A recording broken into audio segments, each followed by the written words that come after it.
नमस्कार, welcome to दिल दियां गल्लां, welcome to mindful Monday. Another episode जहां हम आपसे शेयर करेंगे पीटीएसडी के बारे में, पोस्ट ट्रॉमेटिक स्ट्रेस डिसऑर्डर। आपने भी सुना होगा, लोग बड़े कॉमनली कह देते हैं यार मैं तो बहुत स्ट्रेस है जगह। भाई वो तो जवाब सारा ट्रॉमे बैठा है, but do we really understand what is trauma? We use the word very commonly like a day-to-day word. Let's learn from an expert. Raman ji ਦੱਸੋ ਮਾੜਾ ਜਿਹਾ ਇੱਕ PTSD ਕੀ ਹੁੰਦਾ ਹੈ ਤੇ ਟਰੋਮਾ ਐਗਜ਼ੈਕਟਲੀ ਕਿਵੇਂ ਆਪਾਂ ਡਿਫਾਈਨ ਕਰਦੇ ਹਾਂ? ਓਕੇ, ਟਰਾਮਾ ਹੈਗਾ ਬੇਸਿਕਲੀ ਟਰਾਮਾ ਦੇ ਕਈ ਪਾਰਟ ਹੈਗੇ। ਇੱਕ ਤਾਂ ਹੈ ਕਿ trauma is natural, it's a natural part of life, ਕਿਸੇ ਨੂੰ ਵੀ ਹੋ ਸਕਦਾ, ਐਟ ਐਨੀ ਟਾਈਮ ਹੋ ਸਕਦਾ, ਰਾਈਟ। ਤੇ ਇਹਦੇ ਵਿੱਚ ਕਈ ਅਕਰੈਂਸਸ ਆ। ਤਿੰਨ ਚੀਜ਼ਾਂ ਹੈਗੀਆਂ। ਇੱਕ ਤਾਂ ਹੈ ਕਿ ਜਿਹੜਾ ਟਰੋਮੈਟਿਕ ਇਵੈਂਟ ਹੁੰਦਾ, ਜੋ ਵੀ ਚੀਜ਼ ਹੈਗੀ ਆ ਉਹ ਅਨਐਕਸਪੈਕਟਡ ਸੀ, we didn't see it coming and it happens. ਦੂਜੀ ਹੈ ਕਿ ਜਿਹੜੇ ਬੰਦੇ ਨੂੰ ਹੋਇਆ ਆ ਦੇ ਵਰ ਅਨਪ੍ਰੀਪੇਅਰਡ, ਤਿਆਰ ਹੀ ਨਹੀਂ ਸੀ ਉਸ ਇਵੈਂਟ ਲਈ। ਐਂਡ ਤੀਜੀ ਹੈਗੀ ਆ ਕਿ ਉਸ ਬੰਦੇ ਜਾਂ ਉਹ ਬੰਦਾ ਕੁਝ ਕਰ ਹੀ ਨਹੀਂ ਸਕਦਾ ਸੀ, ਜਾਂ ਉਹਨੂੰ ਫੀਲਿੰਗ ਹੁੰਦੀ that I cannot do anything about it, ਕਿ ਜਿਹੜਾ ਟਰੋਮੈਟਿਕ ਇਵੈਂਟ ਹੁੰਦਾ it is beyond the person's control। ਉਹਦੇ ਵਿੱਚ ਇੱਕ ਗੱਲ ਆਉਂਦੀ ਆ ਕਿ ਟਰਾਮਾ ਇਜ਼ ਜਦੋਂ ਅਸੀਂ ਕੋਈ ਚੀਜ਼ ਨੂੰ ਇਨਕਾਊਂਟਰ ਕਰਦੇ ਹਾਂ, ਕੋਈ ਚੀਜ਼ ਦਾ ਸਾਹਮਣਾ ਕਰਦੇ ਹਾਂ, ਤਾਂ ਇੱਕ ਤਾਂ ਸਾਡੇ ਕੰਟਰੋਲ ਤੋਂ ਬਾਹਰ ਹੁੰਦੀ ਹੈ, ਤਾਂ ਦੂਜੀ ਚੀਜ਼ ਹੈ ਕਿ ਉਹ ਸਾਨੂੰ ਸਾਡੇ ਆਪ ਤੋਂ ਬਾਹਰ ਲੈ ਆਉਂਦੀ ਹੈ। So we get disconnected from our sense of self, we get disconnected from our sense of safety, we get disconnected from our resourcefulness ਦਾ ਮਤਲਬ ਹੈਗਾ ਕਿ ਜਿਹੜੀਆਂ ਚੀਜ਼ਾਂ ਸਾਨੂੰ ਪਹਿਲਾਂ ਤੋਂ ਅਸੀਂ ਕੋਪ ਕਰ ਸਕਦੇ ਸੀ, ਜਿਹੜੀਆਂ ਚੀਜ਼ਾਂ ਅਸੀਂ ਕਰਦੇ ਸੀ ਆਪਣੇ ਲਈ, ਉਹ ਵੀ ਸਾਡੇ ਤੋਂ ਛੁੱਟ ਗਈਆਂ। ਓਕੇ, ਸੋ ਸੇਫਟੀ ਵੀ ਛੁੱਟ ਗਈ ਸਾਡੇ ਤੋਂ, ਉਹ ਜਿਹੜਾ ਆਪਣੇ ਆਪ ਨਾਲ ਰਿਸ਼ਤਾ ਆ ਉਹ ਵੀ ਛੁੱਟ ਗਿਆ, ਡਿਸਕਨੈਕਟ ਬੰਦਾ ਹੋ ਜਾਂਦਾ।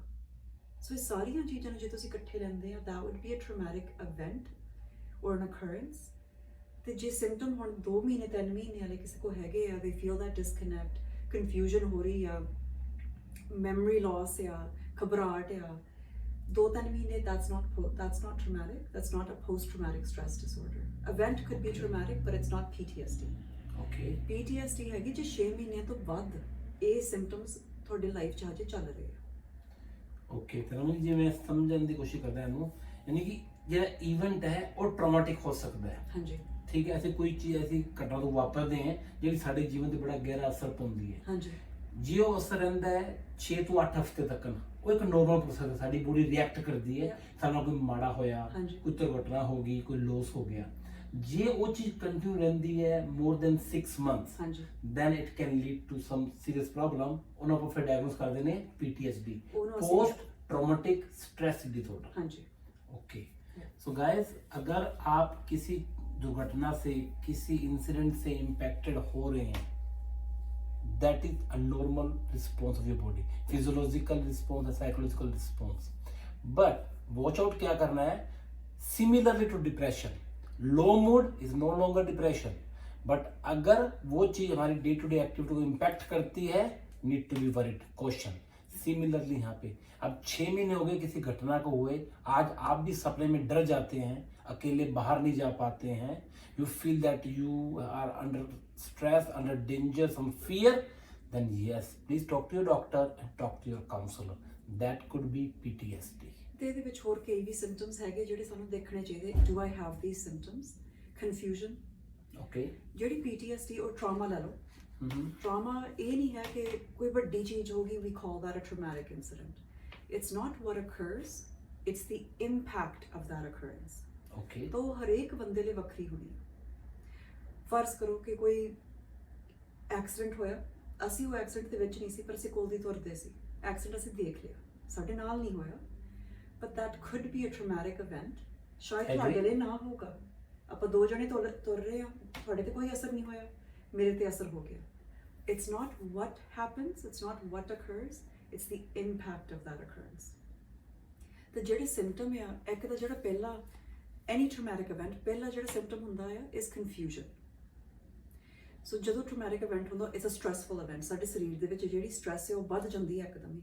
ਤੇ ਜਦੋਂ ਸਾਡੇ ਫਿਜ਼ੀਓਲੋਜਿਕਲੀ ਜਦੋਂ ਸਰੀਰ ਦੇ ਵਿੱਚ ਉਹ ਸਟ੍ਰੈਸ ਵੱਧਦੀ ਆ, ਆਟੋਮੈਟਿਕਲੀ ਜਿਹੜੀ ਸਾਡੀ ਪ੍ਰੀਫਰੰਟਲ ਕੋਰਟੈਕਸ, ਅਸੀਂ ਪਿਛਲੇ ਹਫਤੇ ਵੀ ਤਾਂ ਗੱਲ ਕੀਤੀ ਸੀ ਇਸ ਚੀਜ਼ ਬਾਰੇ, ਵਿਦ ਡਿਪਰੈਸ਼ਨ, ਤੇ ਜਦੋਂ ਸਾਡੇ ਅੰਦਰ ਉਹ ਸਟ੍ਰੈਸ ਵੱਧਦੀ ਆ ਸਰੀਰ ਨੂੰ ਲੱਗ ਰਿਹਾ ਕਿ ਸਾਡੇ ਕੋਈ ਡੇਂਜਰ ਆ, ਕਰਕੇ ਸਰੀਰ ਨੂੰ ਪਤਾ ਨਹੀਂ ਹੈ ਕਿ ਸਾਡੇ ਪਿੱਛੇ ਸ਼ੇਰ ਭੱਜ ਰਿਹਾ ਜਾਂ ਕੋਈ ਸਾਡੇ ਸਾਹਮਣੇ ਕੋਈ ਘਟਨਾਵਾ ਹੋਈ ਹੋਆ। It has no idea. ਉਹਨੂੰ ਬਸ ਇੰਨਾ ਪਤਾ ਕਿ ਅੰਦਰ ਉਹ એનર્ਜੀ ਆਈ, ਡੇਂਜਰ ਦੀ એનર્ਜੀ ਆਈ ਆ, ਤੇ ਜਦੋਂ ਅੰਦਰ ਸਾਡੇ ਉਹ ਡੇਂਜਰ ਦੀ એનર્ਜੀ ਆਉਣੀ ਆ, ਪਹਿਲਾਂ ਤੋਂ ਜਿਹੜਾ ਸਾਡਾ ਪ੍ਰੀਫਰੰਟਲ ਕੋਰਟੈਕਸ ਉਹ ਬੰਦ ਹੋ ਜਾਂਦਾ। ਆਮ ਤੌਰ ਤੇ ਉਹ 90 ਮਿੰਟਾਂ ਲਈ ਬੰਦ ਹੁੰਦਾ। You get access again after about 90 minutes, ਜਦੋਂ ਉਹ ਚੀਜ਼ ਯੂ ਮੂਵ ਪਾਸਟ ਇਟ। ਪਰ ਜਿਹੜਾ ਟਰਾਮਾ ਹੁੰਦਾ, it gets stuck there. So you get confusion, cloudy ਜਿਹਾ ਫੀਲ ਹੁੰਦਾ। ਇੱਦਾਂ ਲੱਗਦਾ ਜਿੱਦਾਂ ਤੁਸੀਂ ਕੋਈ ਸੁਪਨੇ ਦੇ ਵਿੱਚ ਤੁਰ ਰਹੇ ਆ, ਜੇ ਸਿੰਪਲ ਜਿਹੀਆਂ ਚੀਜ਼ਾਂ, ਤੁਸੀਂ ਘਰੋਂ ਬਾਹਰ ਨਿਕਲੇ ਆ, ਕਾਰ 'ਚ ਬਹਿੰਦੇ ਆ ਤੇ ਫਿਰ ਸੋਚਦੇ ਆ ਕਿ ਮੈਂ ਲੌਕ ਲਾਤਾ ਸੀ ਡੋਰ ਦਾ, ਫਿਰ ਜਾ ਕੇ ਤੁਸੀਂ ਦੇਖਦੇ, ਫਿਰ ਕਾਰ 'ਚ ਆਉਂਦੇ, ਫਿਰ ਤੁਸੀਂ ਸੋਚਦੇ ਮੈਂ ਲੌਕ ਲਾਇਆ ਸੀ ਡੋਰ ਦਾ। ਸੋ ਸਿੰਪਲ ਥਿੰਗਸ, ਮੈਮਰੀ ਤੇ ਵੀ ਅਸਰ ਪੈਂਦਾ। Confusion is a big one. ਸਿੱਧਾ ਤੁਸੀਂ ਸੋਚ ਨਹੀਂ ਸਕਦੇ ਹੈ ਤਾਂ ਜਜ਼ਬਾਤਾਂ ਤੇ ਬਹੁਤ ਅਸਰ ਪੈਂਦਾ। ਵਿਥ ਟਰਾਮਾ ਸਾਡਾ ਸਰੀਰ 3 ਪਾਸੇ ਜਾ ਸਕਦਾ। With any danger, any threat ਜਿਹੜੇ ਸਾਡੇ ਸਰੀਰ ਵੱਲ ਆਊਗਾ। ਇੱਕ ਹੈਗਾ ਫਾਈਟ ਰਿਸਪੌਂਸ, ਇੱਕਦਮ ਹੀ ਗੁੱਸੇ ਹੋਣਾ, ਚਿੜਚਿੜੇ ਹੋਣਾ। ਇੱਕ ਹੈਗਾ ਫਲਾਈਟ ਰਿਸਪੌਂਸ, ਲੱਤਾਂ ਕਰਦੀ ਕਿ ਬਸ ਭੱਜ ਜਾਈਏ ਜਾਂ ਕਿਤੇ ਲੁਕ ਜਾਈਏ ਜਾ ਕੇ। ਹਾਂਜੀ, ਉਹ ਘਬਰਾਹਟ ਹੁੰਦੀ ਜਿਹੜੀ ਅੰਦਰ ਐਂਜ਼ਾਇਟੀ ਹੋ ਜਾਂਦੀ ਸਾਨੂੰ। And the other is a freeze response. ਤੇ ਜਿਹੜਾ ਉਹ ਫਰੀਜ਼ ਰਿਸਪੌਂਸ ਹੈਗਾ ਆ, ਹੁਣ ਜੇ ਤੁਸੀਂ ਤਿੰਨਾਂ ਨੂੰ ਦੇਖੋ, ਜਿਹੜਾ ਹੈਗਾ ਇਰੀਟੇਸ਼ਨ ਦਾ ਰਿਸਪੌਂਸ, ਫੀਅਰ, ਜਿਹੜਾ ਫਾਈਟ ਦਾ ਰਿਸਪੌਂਸ ਹੈ, ਉਹ ਤਾਂ ਸਾਨੂੰ ਦੱਸਣਾ। ਕਈ ਵਾਰੀ ਘਬਰਾਹਟ ਤਾਂ ਸਾਨੂੰ ਨਹੀਂ ਬਾਹਰੋਂ ਨਹੀਂ ਦੱਸਦਾ ਹੈ, ਪਰ ਅੰਦਰੋਂ ਦੱਸਦਾ। We can feel it. And ਜਿਹੜੀ ਹੈਗੀ freeze, it looks like depression. Okay Yeah. Okay Raman ji, तो अगर पेशेंट को लेट से ट्रॉमेटिक इवेंट हो गया, इम्पैक्ट भी हुआ, now if we are suspecting that he gonna fall into PTSD हाँ जी। एंड डिसऑर्डर, हाँ जी। तो क्या PTSD किसी mental health issue such as depression से कोरिलेट हो सकता है? Over absolutely. ਡਿਪਰੈਸ਼ਨ ਦੇ ਨਾਲ ਵੀ, ਘਬਰਾਹਟ ਦੇ ਨਾਲ ਵੀ। ਹੁਣ Okay. ਜੋ ਅਸੀਂ ਗੱਲ ਕਰਕੇ ਹਟੇ ਆ, ਫਾਈਟ, ਹਾਂਜੀ। Flight, freeze. ਫਾਈਟ ਹੈਗਾ, ਉੱਤੇ એનર્ਜੀ ਚੱਲਦੀ ਆ, ਸਰੀਰ ਦੇ ਵਿੱਚ ਜ਼ਿਆਦਾ એનર્ਜੀ ਆ। Flight, anxiety. Freeze, depression. So ਇਹ ਫਿਜ਼ੀਓਲੋਜੀਕਲ ਰਿਸਪੌਂਸ ਹੈ। ਇਸ ਚੀਜ਼ ਤੇ ਸਾਡਾ ਕੋਈ ਕੰਟਰੋਲ ਨਹੀਂ ਹੈ। ਹਾਂਜੀ, ਅਸੀਂ ਉਸ ਚੀਜ਼ ਨੂੰ ਸਪੋਰਟ ਕਰ ਸਕਦੇ ਹਾਂ, ਉਹਨੂੰ ਬਫਰ ਕਰ ਸਕਦੇ ਹਾਂ, ਪਰ ਇਨ ਐਕਚੁਅਲਿਟੀ ਇਹ ਸਾਡੀ ਪ੍ਰੋਟੈਕਟਿਵ ਮੈਕੈਨਿਜ਼ਮ ਹੈ ਅੰਦਰੋਂ। ਸੋ ਫਰਜ਼ ਕਰੋ ਸਮਨ ਲਾਈਕ ਮੀ, ਮੈਨੂੰ ਆਪਣੇ ਰਿਸਪੌਂਸ ਦਾ ਪਤਾ ਆ। And my first response mostly, ਜਦੋਂ ਕੋਈ ਵੀ ਥ੍ਰੈਟ ਜਾਂ ਅੰਦਰੋਂ ਵੀ ਕੋਈ ਸੋਚ ਆਉਂਦੀ, my first response is freeze. Okay. System ਮੇਰੀ ਸ਼ਟ ਹੋਣ ਲੱਗ ਪੈਂਦੀ ਆ, ਦਿਮਾਗ ਨਹੀਂ ਇੰਨਾ ਕਲੀਅਰ ਚੱਲਦਾ ਹੈ, ਐਵਰੀਥਿੰਗ ਸਲੋਜ਼ ਡਾਊਨ। ਹੋਰ ਕਿਸੇ ਲਈ ਹੋ ਸਕਦੀ ਕਿ ਘਬਰਾਹਟ ਆ ਜਾਂਦੀ ਆ, ਤੇਜ਼ ਦਿਮਾਗ, ਤੇਜ਼ ਚੱਲਣ ਲੱਗ ਪੈਂਦਾ ਆ, you very hyper aware. So very big correlation mental health ਦੇ ਨਾਲ, PTSD ਦਾ, ਡਿਪਰੈਸ਼ਨ ਦੇ ਨਾਲ ਬਹੁਤ ਵੱਡਾ ਕੋਰਿਲੇਸ਼ਨ ਹੈ। अभी आपने 2 शब्द यूज किए, एक किया हाँ जी। स्ट्रेस, एक किया डिप्रेशन। सो क्या सिम्टम है जिससे हम ये डिसाइड कर सकते हैं या एक आइडिया लगना शुरू हो जाएगा किसी पेरेंट को, किसी बेटर हाफ को, हस्बैंड वाइफ को, अगर सफर कर रहा है तो, या कोई फ्रेंड है, कोई फियांसे है, बच्चे हैं, किसी भी रिश्ते में हम जज करने लग जाते हैं भैया इसमें कुछ चेंज आ रहा है। तो किन सिम्टम पे वॉच आउट होना चाहिए जब उसको लगने लगे भी यार now this symptoms have become tricky and my loved one should be seen by a doctor? कदू ये लगना शुरू हो जाए सानू भी इसे ਹੁਣ ਆਪਾਂ ਹੈਲਪ ਪੁੱਛ ਲਈਏ, ਇਹ ਚੀਜ਼ ਆਪਣੇ ਹੱਥ ਤੋਂ ਬਾਹਰ ਹੋ ਰਹੀ ਹੈ? ਜਿੰਨਾ ਤੁਸੀਂ ਜਲਦੀ ਕਰ ਸਕਦੇ ਹੋ, ਇਟਸ ਦਾ ਬੈਸਟ, ਸਪੈਸ਼ਲੀ ਜੇ ਤੁਸੀਂ PTSD ਵਾਲੀ ਕੋਈ ਚੀਜ਼ ਨੂੰ ਜਾਂ ਡਿਪਰੈਸ਼ਨ ਨੂੰ ਪ੍ਰੀਵੈਂਟ ਕਰਨਾ। ਸੋ ਜਦੋਂ ਵੀ ਤੁਹਾਨੂੰ ਲੱਗਦਾ ਕਿ ਕੋਈ ਮਾਈ ਲਵਡ ਵਨ ਕੋਈ ਸਦਮੇ ਦੇ ਵਿੱਚ ਗੁਜ਼ਰ ਰਿਹਾ ਆ, if they can get support right ਅਵੇ, ਭਾਵੇਂ ਬਾਹਰ ਆ ਭਾਵੇਂ ਘਰ ਦੇ ਵਿੱਚ ਆ। ਸੋ PTSD ਜੇ ਟਰਾਮਾ ਲਈ ਸਭ ਤੋਂ ਵੱਡਾ ਬਫਰ ਹੈਗਾ support. And when you say support, what does it mean? ਥੋੜਾ ਜਿਹਾ ਕਲੀਅਰ ਸਾਡੇ ਦਰਸ਼ਕਾਂ ਨੂੰ ਦੱਸੋ ਥੋੜਾ ਜਿਹਾ। ਜਿਹੜੀ ਉਹ ਸਪੋਰਟ ਹੈ, ਇਟਸ ਅ ਸੇਫ ਸਪੋਰਟ। ਕੋਈ ਧੱਕੇ ਦੀ ਨਹੀਂ ਸਪੋਰਟ, ਕੋਈ ਜੱਜਮੈਂਟ ਦੀ ਨਹੀਂ ਸਪੋਰਟ, ਪਰ ਬੇਸਿਕਲੀ ਜਿੱਥੇ ਕੋਈ ਜਿੱਦਾਂ ਵੀ ਉਹ ਫੀਲ ਕਰ ਰਿਹਾ, ਜਿੱਦਾਂ ਵੀ ਉਹ ਸੋਚ ਰਿਹਾ, ਉਹ ਕਿਤੇ ਜਾ ਕੇ ਉਹ ਗੱਲ ਕਰ ਸਕਦਾ ਜਾਂ ਚੁੱਪ ਕਰਕੇ ਵੀ ਬੈਠ ਸਕਦਾ। ਬਸ ਉਸ ਬੰਦੇ ਨੂੰ ਇਹ ਪਤਾ ਕਿ ਹਾਂ ਇਹ ਘਟਨਾਵਾ ਹੋਈ ਆ, ਪਰ ਇੱਥੇ ਜਿੱਥੇ ਤੁਹਾਡਾ ਸਰੀਰ ਹੋਣੇ ਆ, ਇਟਸ ਸੇਫ। ਉਸ ਚੀਜ਼ ਨੂੰ ਮਹਿਸੂਸ ਕਰਨਾ। ਸੋ ਫਰਜ਼ ਕਰੋ ਕਿ ਬਾਹਰ ਕਿਤੇ ਘਟਨਾਵਾ ਹੁੰਦੀ ਆ, ਪਰ ਘਰ ਦੇ ਵਿੱਚ ਸਾਡੀ ਲੜਾਈਆਂ ਚੱਲਦੀਆਂ, ਠੀਕ ਹੈ, ਤੇ ਬੱਚੇ ਨਾਲ ਕੋਈ ਘਟਨਾਵਾ ਹੋਈ ਸੀ, ਬੱਚਾ ਘਰ ਆਉਂਦਾ, ਤੁਸੀਂ ਉਹਨੂੰ ਕਹਿ ਰਹੇ ਆ ਮੂੰਹੋਂ ਕਿ ਯੂ ਆਰ ਸੇਫ ਨਾਓ, ਪਰ ਹੁਣ ਅੰਦਰੋਂ ਜਿਹੜਾ ਟਰਾਮੈਟਿਕ ਐਕਸਪੀਰੀਅੰਸ, ਸਟ੍ਰੈਸ ਐਕਸਪੀਰੀਅੰਸ ਆ, ਉਹ ਹਾਈਪਰ ਹੋ ਜਾਂਦਾ ਸਾਰੀਆਂ ਚੀਜ਼ਾਂ ਲਈ। ਸੋ ਜੇ ਘਰ ਦੇ ਵਿੱਚ ਵੀ ਲੜਾਈਆਂ ਹੋ ਰਹੀਆਂ, ਬੱਚਾ ਸੇਫ ਨਹੀਂ ਹੈ। ਆਪਾਂ ਮੂੰਹੋਂ ਜਿੰਨਾ ਮਰਜ਼ੀ ਕਹਿ ਸਕਦੇ ਹਾਂ, ਪਰ ਜਿਹੜਾ ਟਰਾਮਾ ਆ, ਜਿਹੜਾ PTSD ਆ, ਉਹ ਦਿਮਾਗ ਦੇ ਬਾਅਦ ਚੋਂ ਲੱਗਦਾ। ਤਾਂ ਸਰੀਰ ਦੇ ਵਿੱਚ ਨਰਵਸ ਸਿਸਟਮ ਤੇ ਪਹਿਲਾ ਲੱਗਦਾ। It is actually a disorder of the nervous system. Okay, so Raman ji, अब मान लीजिए एक ही उदाहरण पूछता हूँ मैं। अभी मुझे किसी ने मेरे से कांटेक्ट किया इंस्टाग्राम के थ्रू, एक कपल में डाइवोर्स हुआ अभी, ठीक है, कोई झगड़ा नहीं हुआ, and husband one day came and said, see I really don't know but I fall in love with somebody else and I wanted to get divorce with you. No fight, no abuse, and the straight he asked for divorce. The girl gave divorce, but before I listened to this video, I was thinking it's a traumatic event. So now it has got no element of abuse, but it was sudden. ਹਾਂਜੀ She wasn't prepared. ਹਾਂਜੀ Now she's thinking that who gonna be, I have no further support, only parents, because she lost a husband that care. So क्या इसको हम PTSD में count कर सकते हैं, trauma के इसे ट्रॉमेटिक इवेंट काउंट कर सकते हैं? ਅਗੇਨ ਹੁਣ ਜੇ ਤੁਸੀਂ ਕਹੋਗੇ ਹਰੇਕ ਦਾ ਡਿਵੋਰਸ ਤਾਂ ਟਰਾਮੈਟਿਕ ਨਹੀਂ ਹੋਣਾ ਹੈਗਾ, ਹਨਾ? No, let's talk about So this this example. this particular one, yes. ਹਾਂਜੀ, ਜੇ ਤੁਸੀਂ ਦੇਖੋਗੇ unprepared, Mhm. she was unprepared ਕਰਕੇ she didn't see it at all. No, she was never aware that it's coming. Unexpected. Yeah. ਹੁਣ ਤੀਜਾ ਹਿੱਸਾ ਇਹ ਹੈਗਾ, ਉਹ ਚੀਜ਼ਾਂ ਵੀ ਹੋ ਸਕਦੀਆਂ।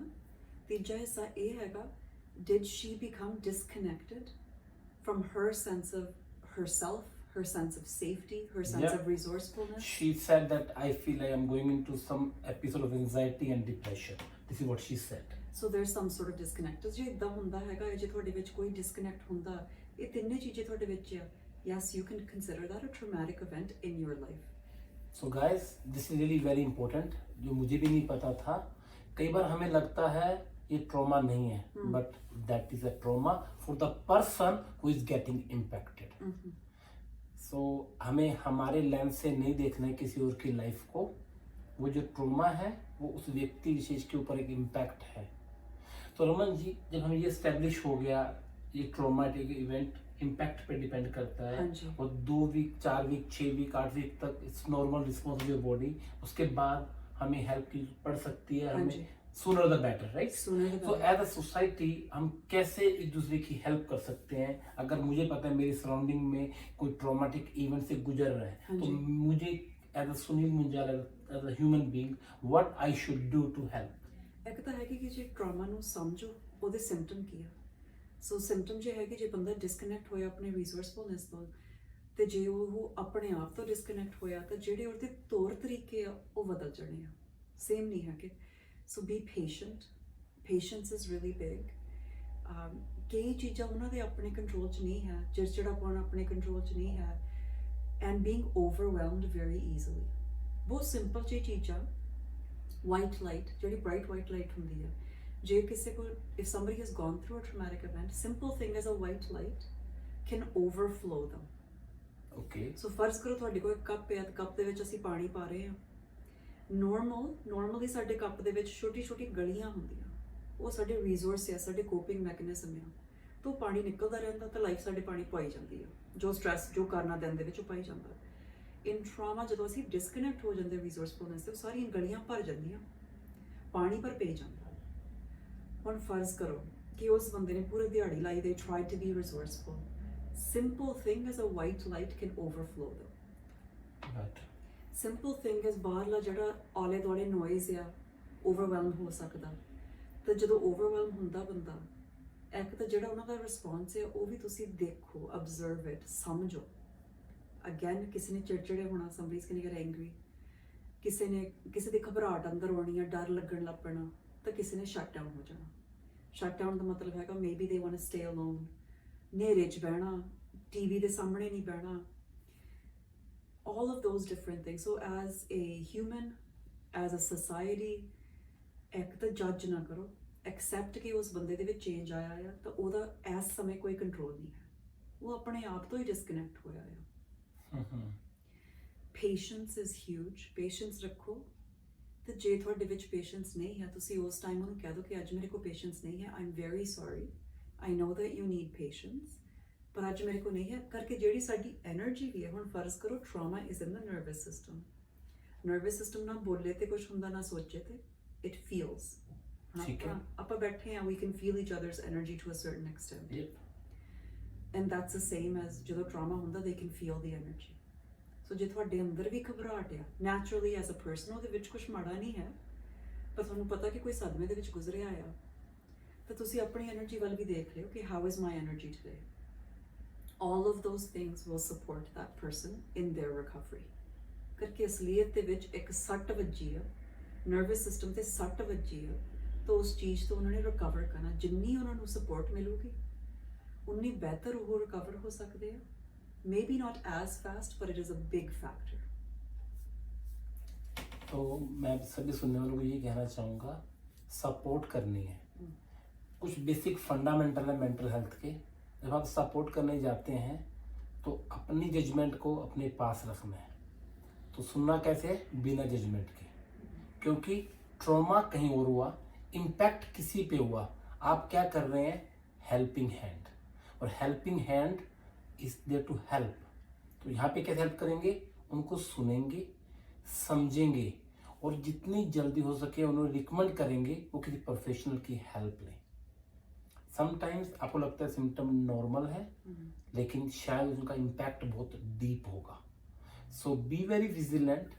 There's nothing wrong about reaching out to your doctor and telling them, hey, this happened and we are suffering with this. Let me give one example. आम आदमी, एक बच्चा 10th में फेल हो गया, ठीक है। अब हम लोग लाइक फेल किया, बच्चे तो बहुत फेल होते हैं, but now this kid he prepared very well, exam में बीमार हो गया था, इसलिए वो उस दिन एग्जाम अच्छा नहीं कर पाया एंड फेल्ड। अब उसका इम्पैक्ट उसके ऊपर क्या है? He feel himself he lost, he the loser. उसके फ्रेंड्स आगे बढ़ गए हैं, ही फील एम्बैरेसिंग। अभी उसकी फीलिंग है। आपके ये कहने से अरे बच्चे मैं भी फेल हो गया था, मेरे भी नंबर कम आए थे, इट विल नॉट हेल्प। दो वर्ड मैंने कैच किए हैं रमन जी की बातों से। पहला, एक ट्रॉमेटिक इवेंट और उसका इम्पैक्ट, ये दो अलग अलग चीजें हैं। मेरे पे इम्पैक्ट नहीं हुआ, मैं नालायक हूँ, फेल हो गया तो मैं खुश था, चलो कोई बात नहीं, दोबारा जाऊंगा अगले साल। बट शायद रमन जी फेल हो जाएंगे तो she gonna go into depression because she studied very hard. So इसके साथ ये निवेदन करना चाहेंगे, अगर कोई स्ट्रेस में है, किसी ट्रॉमा से गुजर रहा है, तो उसकी सहायता कीजिए। दिल दिया गलना, मन में भरकर मत जिए, मन भरकर जिए। Thank you very much Raman ji, and thank you to everybody.